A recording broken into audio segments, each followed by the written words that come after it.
Hare जय।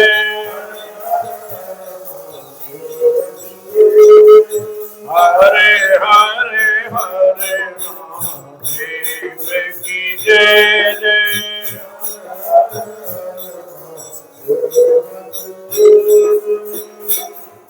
बोलिए सच्चिदानंद भगवान श्री हनुमान जी महाराज, ऋषि मार्कंडेय महाराज, कार्तिक माह में नमः पार्वती पतये।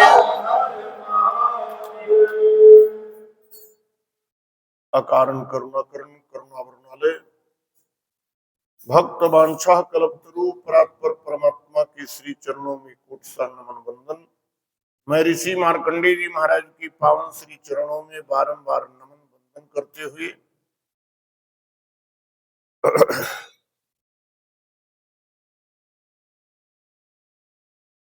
इस दिव्य देवालय में भगवान की अर्चना उपासना करने वाले सम्माननीय अर्चक वृंद, संस्था के सम्माननीय परमाध्यक्ष महोदय एवं समस्त पदाधिकारियों, प्रातः की पुण्यमयी वेला में संपस्थित होकर के धर्मार्जन करने वाले प्रभु चरणानुरागी श्रोता महान भाव, स्नेहमती मंजुलमना मातृशक्ति माताओं देवियों, मने वृत्ति चित्त वृत्ति को एक बार हम लोग भगवान की कथा से जोड़ते हुए 9वें अध्याय की कथा को श्रवण करें और हृदय में बिठाने का प्रयास कर लिया जाए।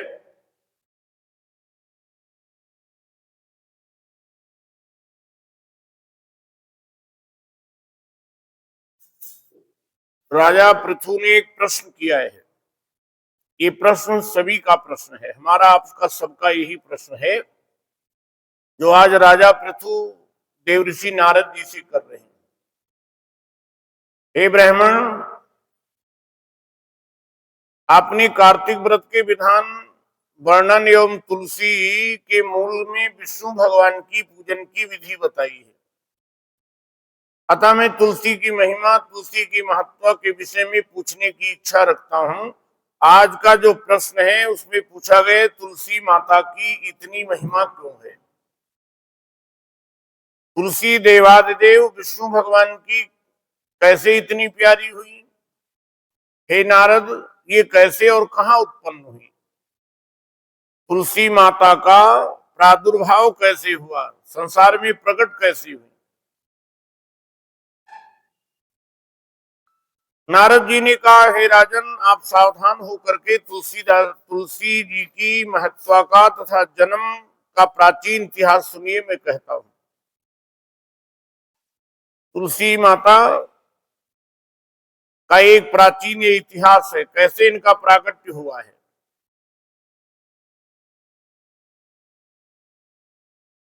प्राचीन काल में सब देवतागण तथा रंभा आदि से अप्सराओं से सेवित इंद्र जी शंकर भगवान के दर्शन के निमित्त कैलाश पर्वत पर गए। बड़ी सुंदर पौराणिक और ऐतिहासिक कथा है। एक बार शंकर भगवान के दर्शन करने के लिए राजा इंद्र गए। अच्छा, दर्शन करना ये तो बड़े पुण्य का काम है, बड़े महत्व का काम है। भगवान शिव के दर्शन करने के लिए राजा इंद्र पधारे हैं। वहां कैलाश पर पहुंचते ही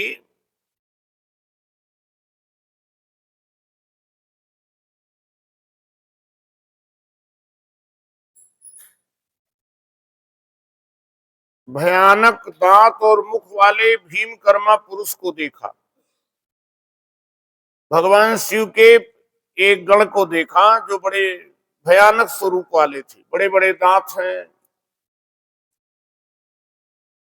इंद्र ने उससे पूछा, आप कौन हैं। राजा इंद्र ने भीमकर्मा नाम के पुरुष से पूछा कि आप कौन हैं। जगदीश्वर शंकर जी कहाँ गए हैं। अच्छा, कोई आदमी कहीं पहरे पर खड़ा हो या सेवा में हो या वैसे ही, और आप उससे कोई प्रश्न करें और वो बराबर प्रश्न वे प्रश्न करते रहें, पूछते रहें, पर वो जवाब ना दे।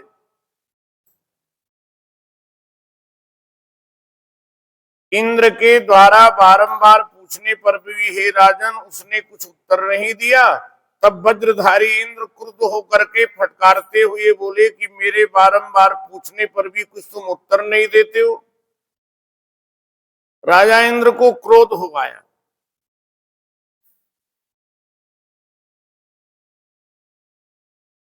कई बार बड़ी ऊंची स्थिति में कोई महापुरुष होता है, बहुत ऊंची स्थिति में, और उससे जब संसार की बातें कोई करता है या पूछता है तो वो कभी जवाब देने के उसमें होता नहीं है।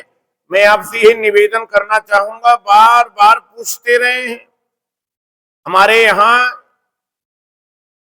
एक बहुत अद्भुत महात्मा हुए, संत बनादास, बनादास करके एक महात्मा हुए। वैसे तो हमारे गोंडा के रहने वाले थे, अयोध्या के निकट में ही उनका स्थान है। बड़े अद्भुत महापुरुष हुए, विद्यालय नहीं गए थे, एक दिन भी विद्यालय नहीं गए थे, पढ़े लिखे नहीं थे, निरक्षर महात्मा थे। लेकिन आप जानते हो जो उन्होंने ग्रंथ लिखा है उस ग्रंथ पे लोग शोध कर रहे हैं, पीएचडी कर रहे हैं। एक बार अयोध्या में, महाराज अयोध्या में उनकी कुटिया थी, आज भी उनका स्थान है। तो अयोध्या में वो महात्मा थे और एक दिन राजा जो है रीवा नरेश गए, अयोध्या में पधारे तो भगवान ने उनको स्वप्न दिया। भगवान ने कहा जाओ, एक बड़े अद्भुत महात्मा है बनादास, उनके दर्शन करने के लिए जाओ। कहते हैं जब बनादास के दर्शन करने के लिए गए तो वो इधर मुंह किए हुए थे और राजा को आते हुए देख करके इधर मुंह कर लिए, मुंह फेर लिया। राजा भी बड़े भक्त थे, जिनको भगवान से वार्ता हो जाती हो, कोई सामान्य है क्या। राजा को लगा ये मेरा अपमान हुआ है, हम तो राजा हैं और फिर भी ये महात्मा ने मेरा अपमान किया है। लौट करके आए तो भगवान ने कहा राजन आपने गलती कर ली, वो बहुत अच्छे महात्मा है, एक बार फिर जाओ। अगले दिन फिर दर्शन करने के लिए वो गए बनादास जी महाराज के। अच्छा, बनादास जी महाराज को जब जाकर प्रणाम किया तो आज बनादास जो है उनसे पूछा आओ राजन, कुशल क्षेम पूछा। पूरी वार्ता जब हो गई तो राजा रघुराज सिंह जी ने, रीवा नरेश ने उनसे निवेदन किया कि महाराज एक बार आप हमारे यहाँ चलो, हमारे नगर में रीमा पधारो। क्या बढ़िया बात कही उस महापुरुष ने। बोले जाचब जाब जमात जर, ये 7 अक्षर हैं, एक एक ध्यान देना। जाचब जाब जमात जर, जोरू जात जमीन, जोरू जाब जमीन, और जतन 8, ये 8 है, जतन 8 ये जहरसम बना दास तजदीन। जाचब जाब जमात जर, जोरू जात जमीन, और बोले जतन 8 ये जहरसम। ये जा अक्षर से 8 होते और ये जहर के समान है। जाचब जाब जमात, किसी से जांचना याचना नहीं करनी है, जांचब जाब आना जाना नहीं है। संतों की जमात चलती, बोले जमात भी छोड़ दिया है। जांचब जाब जमात जर, जर माने पैसा, जोरू जात जमीन, जतन 8 ये जहरसम बना दास तजदीन। अब विचार करना, ऐसे भगवान शंकर के दरबार में भीमकर्मा जो भगवान शिव के उपासक थे, भगवान शिव का दरबार ऐसा है, यहाँ सब लोग विराजमान हो जाते हैं, सबके लिए इनका दरबार खुला हुआ है। आपसे मैं निवेदन कर दूं, राम जी के यदि उपासना करनी है, राम जी के बनना है तो जीवन को मर्यादित बनाना होगा। राम जी के दरवाजे पर एक गदा लिए हुए पहरेदार खड़े हैं, राम दुआरे तुम रखवारे हो तो न आज्ञा बिन। जब हम राम जी के शरणापन्न होते हैं, राम जी के दरबार में आते हैं, हनुमान जी कहते हैं राम जी के दरबार में तो आए हो, लेकिन बताओ कितनी माता पिता की सेवा करते हो। जीवन में जीवन कितना व्यवस्थित और कितना मर्यादित जीवन है। और भगवान कृष्ण के यहाँ तो कोई कोई रुकावट नहीं होगी, इनके यहाँ बोले नहीं, इनके यहाँ भी एक रुकावट है। इनके यहाँ जीवन में सख्य भाव लाना पड़ेगा। नारद जी भी यदि महाराष्ट्र में आते हैं तो नारद बन के नहीं आते, कथा में सुनिएगा, नारद जी भी आते हैं तो नारदी बन करके आते हैं। एक दिन पार्वती मैया ने बहुत सुंदर श्रृंगार किया है और उसके बाद में वो जाने लगी। भोलेनाथ ने पूछा, देवी कहाँ जा रही हो? कहने लगे कि मैं तो महाराष्ट्र में जा रही हूँ, और जा क्या रही हूँ, रोज ही जाती हूँ। भगवान शंकर मचल गए, बोले मुझे भी ले चलो। पार्वती जी ने कहा वहां आपका जाना नहीं हो पाएगा। क्यों? बोले उस वहां के लिए तो गोपी का भेष बनाना पड़ेगा, गोपी बनना पड़ेगा। भगवान शंकर की आंखें बरसने लगी। भोलेनाथ ने कहा, देवी अगर मेरे प्रभु की झांकी हो जाए, मेरे नाथ की झांकी हो जाए तो हमें गोपी बन लेने में क्या है, मुझे गोपी बना दो। अब पार्वती जी घबराई, बोले नहीं बाबा वहां मत जाओ। बोले नहीं, जरूर ले चलो, बना दो मुझे गोपी। अच्छा, पार्वती जी गोपी तो बनाने लगी भगवान शिव को, लेकिन एक उपदेश भी करने लगी, समझाने लगी। बोले बाबा चल तो, बोली बाबा चल तो रहे हो, लेकिन एक ध्यान रखना। क्या? बोले वहां जा करके ये न कहना आए हैं, पुल्लिंग शब्द का प्रयोग नहीं करना। आती है, जाती है, चलती है, बोलती है, ऐसे शब्दों का प्रयोग करना। भगवान शंकर ने कहा, देवी बिल्कुल चिंता मत करो। अद्भुत श्रृंगार किया, गोपी बना दिया। और भगवान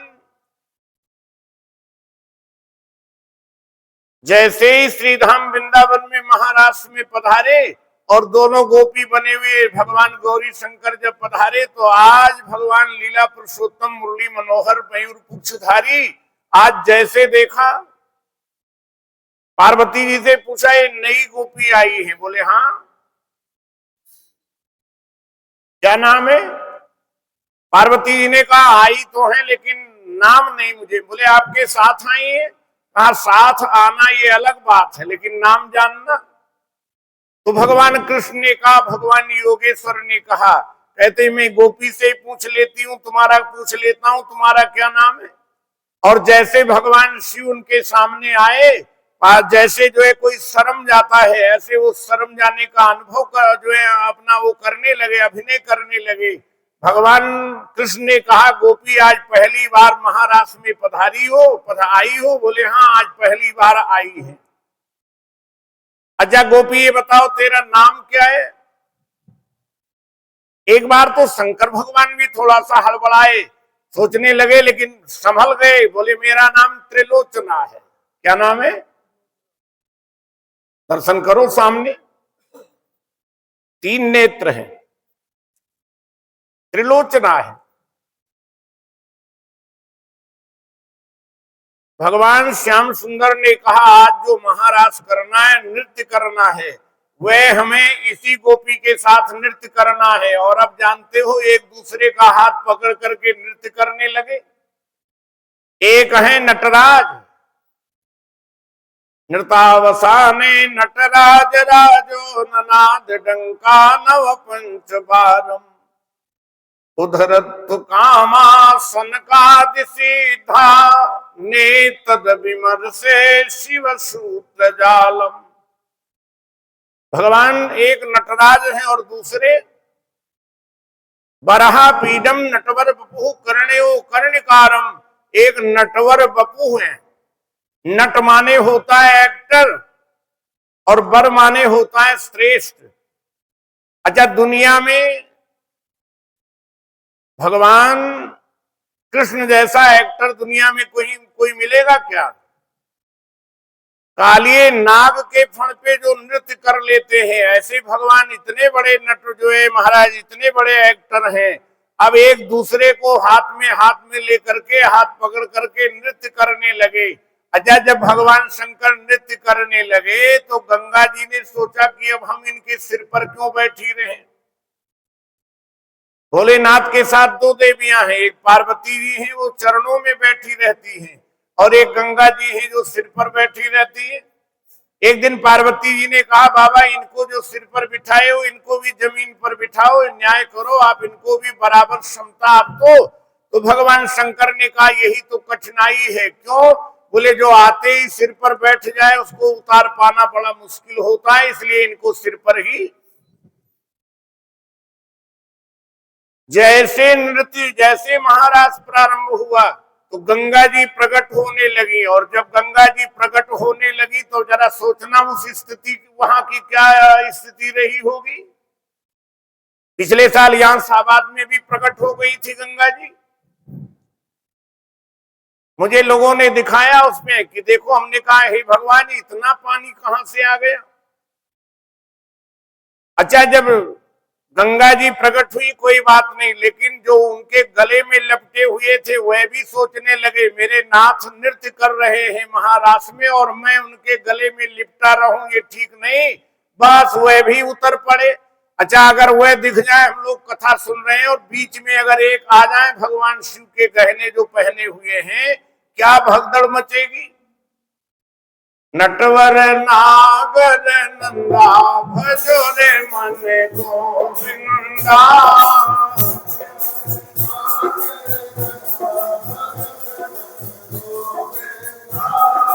नटवर नागर नंदा भजो रे मन गोविंदा।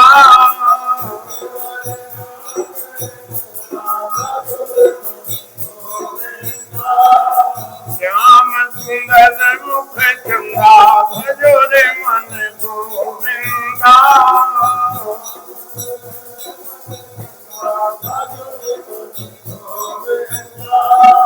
सब देवन में कृष्ण बड़े हैं, सब देवन में कृष्ण बड़े हैं। कृष्ण बड़े हैं, कृष्ण बड़े हैं।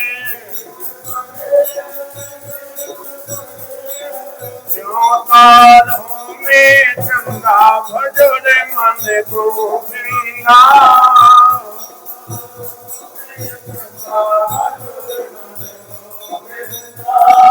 सब सखियों में राधा जी बड़ी है, राधा जी बड़ी है, राधा जी बड़ी है।